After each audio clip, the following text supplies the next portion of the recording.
omuyimbi omu yavaayo n'ayimba nti bwakyanga olunaku olulala naye mu kuziba bwakyuka.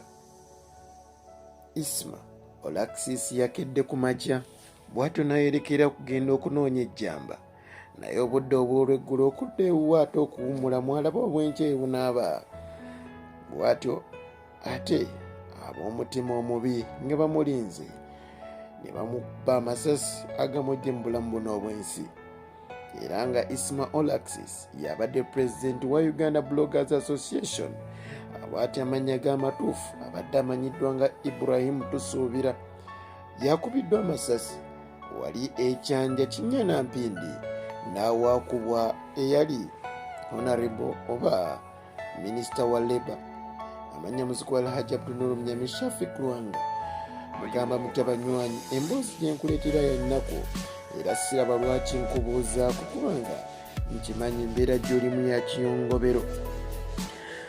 Muganda agamba nti olumbe musolo ogukusangawo ogusasulira ganaakendewe kawunusiza amazzi mwana tuwekaatikira. Isma Olaxes agenze ani tukimanyi nti n'awava enjo waddawo ssabo. Omusajja kawanda bigambo ayogera amazima nga geetaagisiddwa newagabeera nga gakaawa. Isma Olaxes kati zembuyaga ezikunta. Kitegerekese nti akubiddwa amasasi 4 okumpi n'amaka g'ekyanja, bw'atyo n'afiirawo era bw'atyo n'awere n'agenda ewagenda abatadda. Okusinziira ku babaddewo bagamba nti bawulidde amasasi 4 bwe batyo bagenza okutuukawo okulaba ki ekibadde nga omuntu waabwe awangalira ku kyalo kyabwe. Mukama Katonda gwajjuludde abatamanya ŋŋanda ge bajje mu bulamu buno obw'ensi. Akaalo kyanja kano sabbiiti gye tukuba emabega wewattirwa wa Honorable Charles Engola nga omukuumi we afande sabbiiti mwanattu yamukuba amasasi. Isma Olaxes abadde mukwano gw'abantu bangi omuli abagagga ab'enjawulo gamba nga Hamu Kiggundu, era abadde amwogerako ebigambo bingi n'okumuwaana, n'ebimu ku byabadde asinga omuwaana mu kyekisaawe ky'Nakivubo nga bw'asobodde okukizimba. Abaka ba paalamenti nga Muhammad Nsereko yamukuwadde mikwano gy'enfanfe era nga ne kyonna ekituukawo mwanattu abeera ku luuyi lwe. Abalala kwe muli sipiika Anita Among gwagamba nti mukwano gwe nnyo era amufiirako.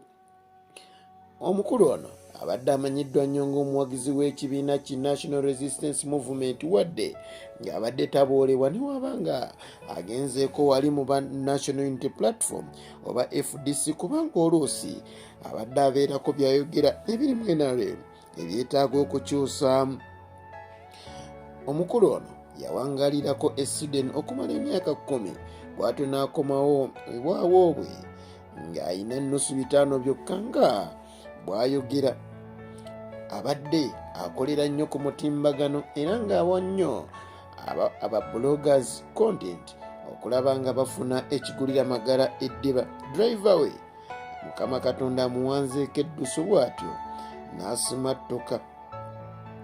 Isma Olaxes w'omulamire tusaba Allah azza wa jalla omwoyo gwagwanirize n'essanyu akusonyiwe ebyakusobako nga omutonde. Mukama Katonda akusaasire, tujja kusubwa nnyo obulamu bwonna.